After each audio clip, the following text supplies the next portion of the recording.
Assalamualaikum warahmatullahi wabarakatuh. Nama saya Putri Intan Nuraini, jurusan PGMI 3C, NIM 2312495. Baiklah, di sini saya akan menjelaskan materi tentang komponen-komponen kurikulum merdeka. Yang pertama yaitu komponen-komponen kurikulum. Komponen kurikulum ini terbagi menjadi 4. Yang pertama, komponen tujuan, komponen materi, komponen strategi, dan komponen evaluasi. Baik, yang pertama yaitu komponen tujuan. Komponen tujuan dalam kurikulum merupakan salah satu elemen penting yang menentukan arah dan sasaran pendidikan. Tujuan ini merujuk pada hasil akhir yang ingin dicapai dalam proses pembelajaran dan dapat dibagi ke dalam beberapa tingkatan. Nah, tingkatan ini ada tujuan umum, tujuan khusus, tujuan instruksional khusus, dan tujuan afektif, kognitif, dan psikomotorik. Nah, tujuan kognitif berkaitan dengan perkembangan intelektual dan pengetahuan. Tujuan afektif berkaitan dengan perkembangan sikap, nilai, dan emosional. Yang terakhir yaitu psikomotorik, yaitu berkaitan dengan keterampilan fisik dan kemampuan motorik. Jadi, tujuan ini membantu guru dan perancang kurikulum memastikan bahwa semua aspek pengembangan siswa atau pengetahuan, sikap, dan keterampilan tercapai dalam proses pembelajaran, serta memberikan arah yang jelas dalam penyusunan strategi dan metode pembelajaran. Baik, yang kedua yaitu komponen materi. Komponen materi adalah salah satu bagian penting dalam komponen kurikulum pendidikan. Dalam kurikulum, komponen materi mengacu pada apa yang akan diajarkan atau isi pembelajaran yang akan disampaikan kepada peserta didik. Nah, secara umum, komponen materi ini terdiri dari beberapa elemen. Yang pertama, tujuan pembelajaran. Jadi tujuan pembelajaran ini, materi dikembangkan berdasarkan tujuan pembelajaran yang ingin dicapai. Jadi tujuan ini merujuk pada kompetensi atau kemampuan yang diharapkan dimiliki oleh peserta didik setelah proses pembelajaran. Yang kedua yaitu isi materi. Isi materi ini adalah informasi, fakta, konsep, dan keterampilan yang harus dipelajari oleh siswa. Yang ketiga yaitu struktur materi. Cara atau organisir atau disusun dalam urutan yang logis dan sistematis. Misalnya, materi yang diajarkan dari konsep dasar menuju konsep yang lebih kompleks. Yang keempat yaitu sumber dan bahan belajar. Jadi, ini merujuk kepada media atau buku referensi lainnya yang digunakan dalam proses pembelajaran.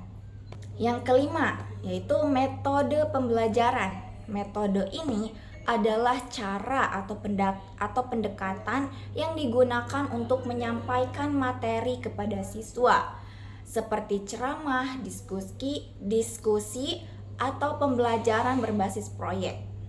Yang keenam yaitu evaluasi materi. Jadi ini tuh proses untuk menilai apakah materi yang diajarkan telah dipahami oleh siswa dan apakah tujuan pembelajaran tercapai.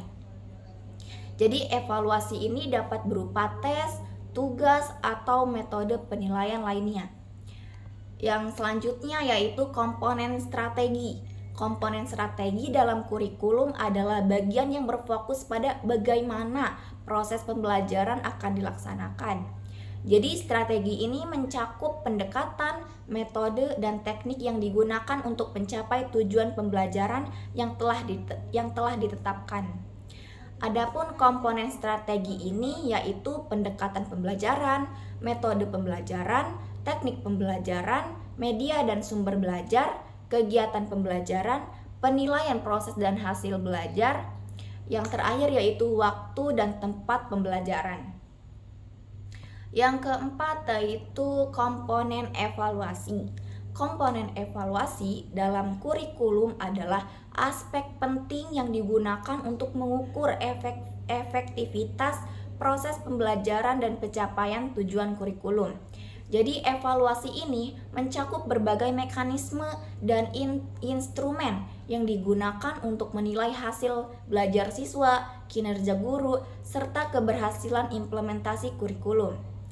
Nah, adapun komponen utama evaluasi ini, yang pertama yaitu tujuan evaluasi, jenis-jenis evaluasi, instrumen evaluasi, kriteria penilaian, teknik penilaian, pelaksanaan evaluasi, umpan balik dan tindak lanjut. Yang terakhir yaitu penilaian diri dan penilaian sejawat.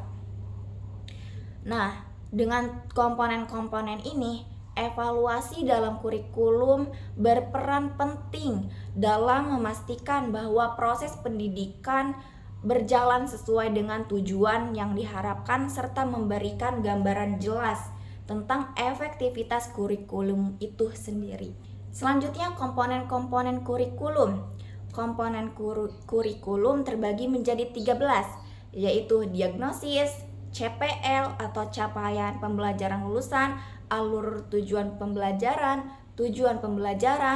fase authentic assessment, P5 dan PPRA, pembelajaran diferensiasi, modul ajar, refleksi, learning community, indikator, dan struktur kurikulum. Baik, yang pertama yaitu diagnosis. Diagnosis dalam kurikulum merdeka merupakan langkah awal yang sangat penting dalam pembelajaran. Tujuannya adalah untuk mengidentifikasi tingkat pemahaman, kemampuan, serta kebutuhan siswa sebelum memulai pembelajaran lebih lanjut. Adapun peran diagnosis dalam kurikulum merdeka yaitu pemahaman awal siswa, yaitu guru melakukan asesmen diagnostik untuk mengetahui sejauh mana siswa telah memahami materi sebelumnya sehingga disesuaikan dengan materi yang akan disampaikan. Yang kedua, pembelajaran yang diferensiasi, yaitu hasil diagnosis kemungkinan guru untuk merancang pembelajaran yang sesuai dengan kebutuhan setiap siswa. Yang ketiga yaitu perencanaan pembelajaran. Jadi ini untuk merancang rencana pembelajaran, pelaksanaan pembelajaran yaitu RPP agar lebih fleksibel dan relevan dengan kondisi siswa. Yang keempat, identifikasi kesenjangan. Nah, melalui diagnosis ini guru dapat menemukan kesenjangan dalam pemahaman atau keterampilan siswa sehingga dapat memberikan intervensi yang tepat sebelum kesenjangan tersebut semakin melebar. Yang terakhir yaitu pemantauan kemajuan siswa. Jadi, diagnosis juga bisa dilakukan secara berkala untuk pemantauan perkembangan siswa sepanjang proses pembelajaran, sehingga guru dapat melakukan penyesuaian jika diperlukan. Nah, dengan diagnosis yang tepat, kurikulum merdeka mendorong pembelajaran yang berpusat pada siswa, kemungkinan mereka untuk berkembang sesuai potensi dan kebutuhannya. Yang kedua yaitu capaian pembelajaran lulusan atau CPL. CPL ini adalah bagian penting dari kurikulum, termasuk dalam kurikulum merdeka. Dalam konteks kurikulum merdeka, CPL berfungsi sebagai panduan untuk menentukan kompetensi yang harus dicapai siswa setelah menyelesaikan proses pembelajaran. Jadi peran CPL itu yang pertama fokus pada kompetensi esensial, kedua fleksibilitas dalam pembelajaran, yang ketiga penilaian berbasis kompetensi, yang keempat diferensiasi pembelajaran. Jadi CPL ini membantu mewujudkan tujuan utama dari kurikulum merdeka, yaitu menciptakan pembelajaran yang lebih bermakna, relevan, dan berpusat pada siswa. Selanjutnya yaitu alur tujuan pembelajaran. Alur tujuan pembelajaran atau ATP adalah komponen penting dalam kurikulum merdeka yang diterapkan di Indonesia. ATP adalah rancangan yang berfungsi sebagai panduan bagi guru dalam merencanakan proses pembelajaran di setiap kelas dengan berfokus pada pencapaian kompetensi yang telah ditetapkan. Nah, adapun poin yang penting dalam ATP ini yaitu fokus pada pembelajaran berdiferensiasi, berbasis kompetensi, keterhubungan antar teman, berorientasi pada proses, pendekatan yang fleksibel, yang terakhir evaluasi berkelanjutan. Jadi dalam kurikulum Merdeka, ATP menggantikan kurikulum berbasis kompetensi yang lebih terstruktur dan memungkinkan adanya kreativitas serta inovasi dalam proses belajar mengajar. Yang selanjutnya yaitu tujuan pembelajaran. Dalam kurikulum Merdeka, tujuan pembelajaran adalah pernyataan yang menjelaskan kompetensi atau keterampilan apa yang harus disesuaikan oleh peserta didik setelah mengikuti suatu proses pembelajaran. Adapun aspek penting dalam tujuan pembelajaran dalam kurikulum Merdeka yaitu berbasis kompetensi esensial.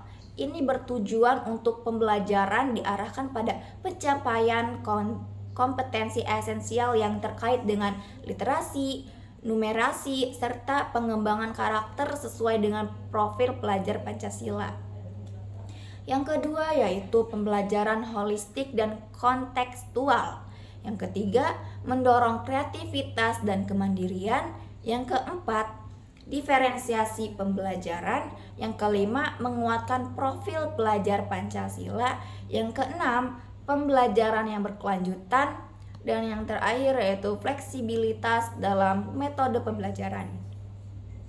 Jadi, dengan tujuan pembelajaran yang jelas, kurikulum Merdeka berusaha membangun proses pendidikan yang lebih dinamis dan relevan, mempersiapkan siswa menghadapi tantangan masa depan dengan kompetensi yang sesuai.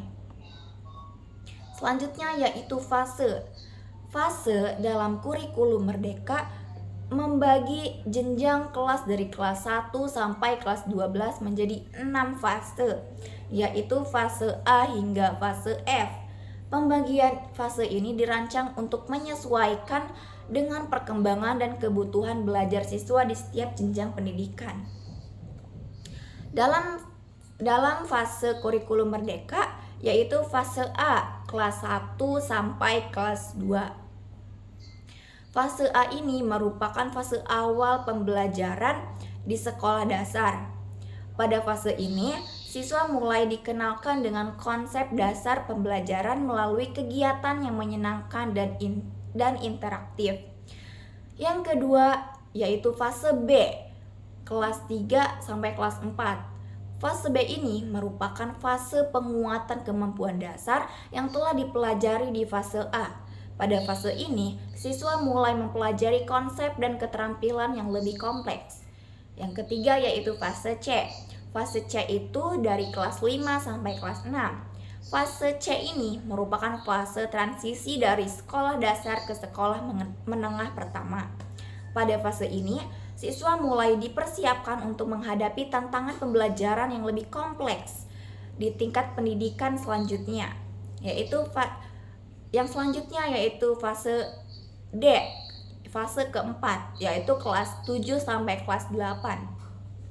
Fase D ini merupakan fase awal pembelajaran di sekolah menengah pertama. Pada fase ini, siswa mulai mempelajari konsep dan keterampilan yang lebih kompleks dan spesifik sesuai dengan bidang studi yang mereka pilih. Yang kelima yaitu fase E, dari kelas 9 sampai kelas 10. Fase E ini merupakan penguatan kemampuan akademik dan pengembangan minat dan bakat yang telah dipelajari di fase D. Pada fase ini, siswa mulai mempersiapkan diri untuk melanjutkan pendidikan ke jenjang yang lebih tinggi atau memasuki dunia kerja. Yang terakhir yaitu fase ke-6, yaitu fase F, kelas 11 sampai kelas 12. Fase ini merupakan fase akhir pendidikan menengah. Pada fase ini, siswa dibekali dengan pengetahuan dan keterampilan yang dibutuhkan untuk menghadapi tantangan di dunia kerja atau melanjutkan pendidikan ke perguruan tinggi. Baik, kurikulum Merdeka ini memiliki 6 fase yang dirancang untuk menyesuaikan dengan perkembangan dan kebutuhan belajar siswa di setiap jenjang pendidikan. Setiap fase memiliki fokus pembelajaran yang berbeda, namun tetap mengedepankan pengembangan karakter positif, minat dan bakat, serta kemampuan akademik siswa. Selanjutnya yaitu authentic assessment. Jadi, kurikulum merdeka dengan fokus pada perkembangan kemampuan abad 21 mendorong penggunaan asesmen autentik sebagai alat penilaian yang lebih holistik dan relevan. Jadi, asesmen autentik ini menekankan penilaian berbasis kinerja dan konteks yang memungkinkan guru untuk menilai kemampuan siswa dalam menerapkan pengetahuan dan keterampilan dalam situasi nyata. Manfaat asesmen autentik dalam kurikulum merdeka yaitu meningkatkan motivasi dan keterlibatan siswa, membantu siswa mengembangkan kemampuan abad 21, memberikan umpan balik dan konstruktif, dan membantu guru memahami perkembangan siswa.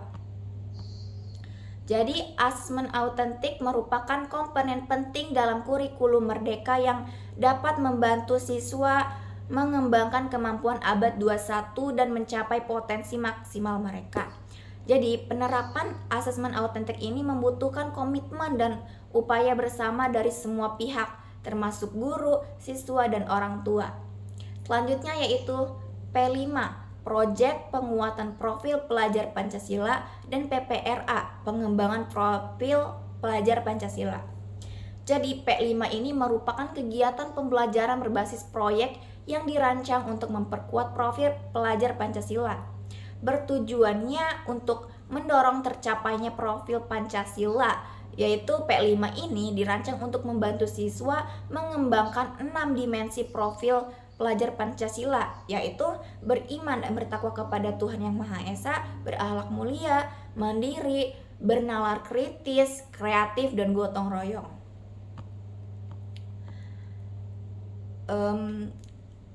Contoh penerapan P5 dan PPRA ini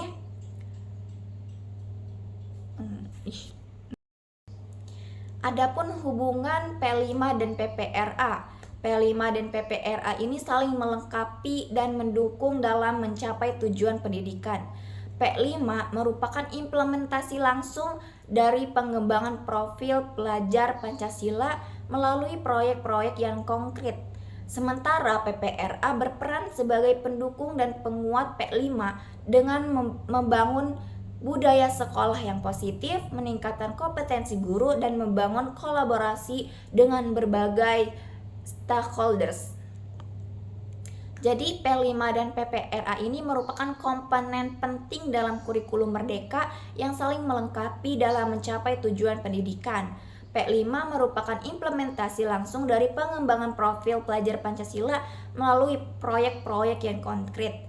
Sementara PPRA berperan sebagai pendukung dan penguat P5 dengan membangun budaya sekolah yang positif, meningkatkan kompetensi guru, dan membangun kolaborasi dengan berbagai stakeholders.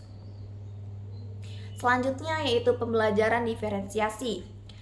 Kurikulum merdeka mendorong penerapan pelajaran diferensiasi sebagai strategi pembelajaran yang fleksibel dan responsif terhadap kebutuhan belajar siswa yang beragam. Pembelajaran diferensiasi ini bertujuan untuk memberikan kesempatan bagi setiap siswa untuk belajar dengan cara yang paling efektif bagi mereka, sehingga mereka dapat mencapai potensi maksimalnya.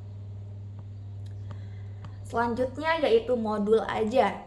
Kurikulum merdeka mendorong guru untuk menggunakan modul ajar sebagai perangkat pembelajaran yang terstruktur dan terintegrasi. Modul ajar merupakan panduan lengkap yang membantu guru dalam merancang dan melaksanakan pembelajaran yang efektif dan berpusat pada siswa.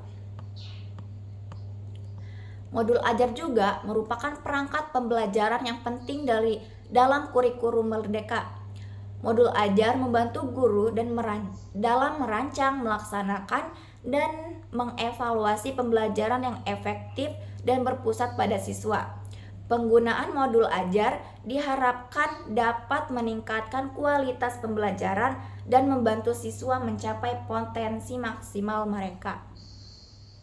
Selanjutnya yaitu refleksi. Kurikulum Merdeka menempatkan refleksi sebagai komponen penting dalam proses pembelajaran. Refleksi tidak hanya ditunjukkan untuk siswa, tetapi untuk guru dalam memaksimalkan efektivitas pembelajaran. Adapun tujuannya yaitu meningkatkan pemahaman, mengembangkan keterampilan berpikir kritis, dan meningkatkan kemandirian. Refleksi ini merupakan komponen penting dalam kurikulum Merdeka yang membantu siswa dan guru untuk meningkatkan kualitas pembelajaran. Refleksi mendorong siswa untuk menjadi pembelajar yang aktif dan bertanggung jawab, serta membantu guru untuk menjadi pendidik yang profesional. Selanjutnya yaitu learning community. Kurikulum Merdeka mendorong penggunaan pendekatan learning community sebagai salah satu strategi pembelajaran yang efektif. Learning community menekankan pada pembelajaran kolaboratif dan interaktif di mana siswa belajar bersama dalam kelompok, saling mendukung, dan berbagai pengetahuan. Learning community merupakan strategi pembelajaran yang efektif dalam kurikulum Merdeka untuk membantu siswa mengembangkan kemampuan abad 21 seperti kemampuan berkomunikasi, berkolaborasi, dan berpikir kritis. Penerapan learning community membutuhkan komitmen dan upaya bersama dari semua pihak, termasuk guru, siswa, dan orang tua. Selanjutnya yaitu indikator. Indikator merupakan kurikulum Merdeka, memiliki beberapa komponen utama yang di dalamnya terdapat indikator-indikator yang perlu diperhatikan dalam proses pembelajaran. Indikator ini dapat digunakan sebagai panduan dalam merancang dan melaksanakan pembelajaran di kurikulum Merdeka. Dengan memperhatikan indikator-indikator ini, diharapkan proses pembelajaran dapat lebih efektif dan membantu siswa mencapai potensi maksimal mereka. Selanjutnya yaitu struktur kurikulum. Kurikulum Merdeka memiliki struktur yang fleksibel dan berpusat pada siswa dengan fokus pada pengembangan profil pelajar Pancasila. Jadi, struktur kurikulum ini dirancang untuk memberikan fleksibilitas dan otonomi kepada satuan pendidikan dalam mengembangkan kurikulum yang sesuai dengan kebutuhan siswa dan visi sekolah.